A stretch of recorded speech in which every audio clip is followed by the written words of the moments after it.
राधे राधे प्यारे दोस्तों। धार्मिक कथाएं चैनल में आपका हार्दिक स्वागत है। आज मैं अपनी वीडियो में पाप मोचनी एकादशी की कथा सुना रही हूँ। यूं तो सभी एकादशियों के व्रत पापों को समाप्त करके अनंत पुण्य प्रदान करते हैं, परंतु चैत्र मास के कृष्ण पक्ष की इस एकादशी का व्रत तो जन्म जन्मांतरों के पापों को नष्ट कर देता है। सभी प्रकार की समृद्धि, सुख और अंत में मोक्ष प्रदायक इस एकादशी को भगवान विष्णु की पूजा आराधना करने का शास्त्रीय विधान है। प्रिय दोस्तों, यदि आपने अब तक मेरा चैनल धार्मिक कथाएं लाइक और सब्सक्राइब नहीं किया तो ज़रूर करें।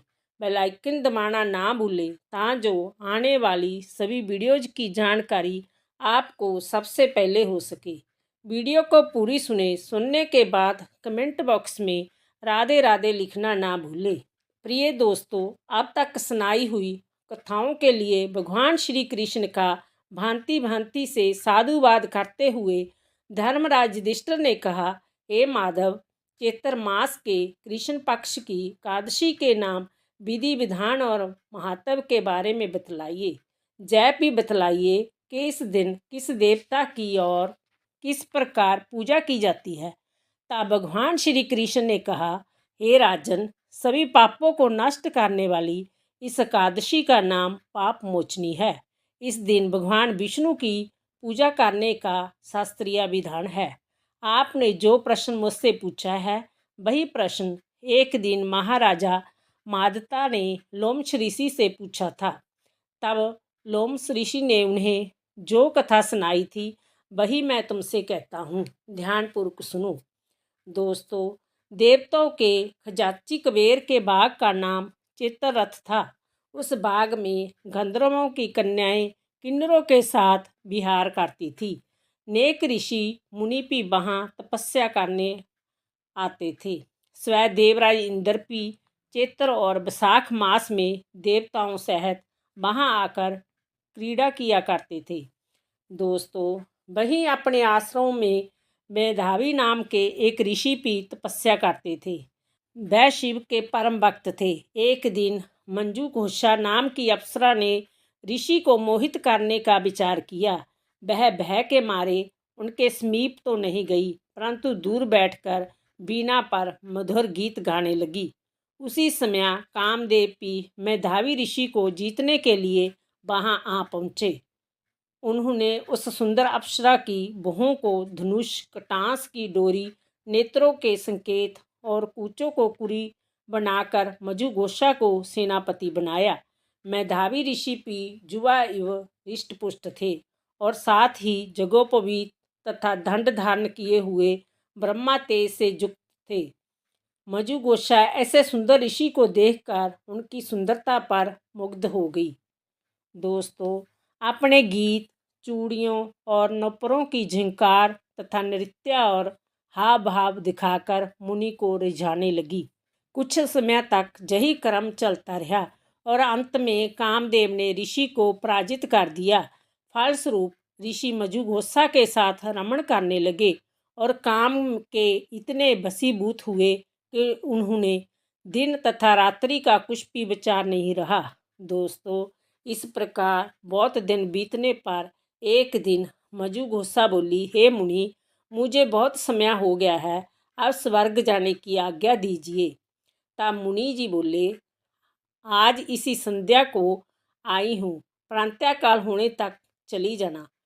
दोस्तों, मुनि के जय वचन सुनकर अप्सरा कुछ समय तक और रुकी रही। कुछ दिन बाद उसने पुनः मुनि से विदा मांगी तो मुनि कहने लगे कि अभी तो आधी रात भी नहीं हुई है, उस समय और ठहरो। दोस्तों, अप्सरा ने कहा, महाराज, आपकी रात तो बहुत लंबी है, आप जरा स्मरण कीजिए कि मुझको जहाँ पर आए हुए कितने वर्ष बीत गए हैं। उस अप्सरा की जय बात सुनकर मुनि ने समय का विचार किया तो ज्ञात हुआ कि अप्सरा के साथ रमण करते हुए उनको 57 वर्ष 7 मास और 3 दिन बीत गए हैं। जय ज्ञान होते ही वह अप्सरा उनको काल के समान प्रतीत होने लगी। मुनि अत्यंत क्रोधित हुए। उनकी लाल आंखों से ज्वाला उत्पन्न होने लगी। वह बोले, मेरी कठिन परिश्रम से की गई तपस्या को तूने नष्ट कर दिया। तू महापापनी और दुराचारनी है, तुझे धिक्कार है। तूने मेरे साथ घात किया है, इसलिए मैं तुझे श्राप देता हूँ कि तू पिशाचनी हो जाए। मुनि ने श्राप से मजुगोसा उसी समय अपशासनी हो गई। वह भयभीत होकर मुनि से प्रार्थना करने लगी, हे महाराज, इस श्राप का किसी प्रकार के निवारण कीजिए। अप्सरा के दीन वचन सुनकर मुनि बोले, अरे दुष्ट, यद्यपि तूने मेरा बहुत अनिष्ट किया है, परंतु फिर भी मैं तुझे श्राप से मुक्त होने का उपाय बतलाता हूँ। दोस्तों, चैत्र मास के कृष्ण पक्ष की एकादशी का नाम पाप मोचनी है और वह सब प्रकार के पापों का नाश करने वाली है। उसका व्रत के पश्चात जोनि से तेरी मुक्ति होगी। ऐसा कहकर मेधावी ऋषि अपने पिता च्यवन ऋषि के आश्रम में चल पड़े। मेधावी को देखकर च्यवन ऋषि कहने लगे, अरे पुत्र, तूने ऐसा क्या अनर्थ किया जिससे तेरा सारा पुण्य क्षीण हो गया। तब मेधावी ने कहा, हे पिताजी, मैंने एक अप्सरा के साथ रमण करके घोर पाप किया है।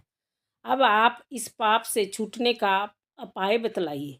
तब च्यवन ऋषि बोले, हे पुत्र, चैत्र मास के कृष्ण पक्ष की पाप मोचनी एकादशी का व्रत करने से सब पाप नष्ट हो जाते हैं, इसलिए तुम उस व्रत को करो। पिता की आज्ञा पाकर मेधावी ऋषि ने विधि पूर्वक इस व्रत को किया, जिससे उनके सब पाप नष्ट हो गए। उधर मंजुगोसा भी व्रत के प्रभाव से पिशाच जोनि से मुक्त होकर दिव्या रूप धारण करके स्वर्गलोक को चली गई। लोमस ऋषि कह बोले, हे राजन, पाप मोचनी एकादशी के व्रत को करने से सब पाप नष्ट हो जाते हैं। दोस्तों, इस कथा को सुनने तथा पढ़ने से 1000 गौदान का फल मिलता है और इस व्रत को करने से ब्रह्म हत्या, गर्भपात, सुरापान, गुरु पत्नी से प्रसंग आदि जैसे पाप भी नष्ट हो जाते हैं और अंत में स्वर्ग की प्राप्ति होती है। बोलो विष्णु भगवान की जय। बोलो लक्ष्मी माता की जय।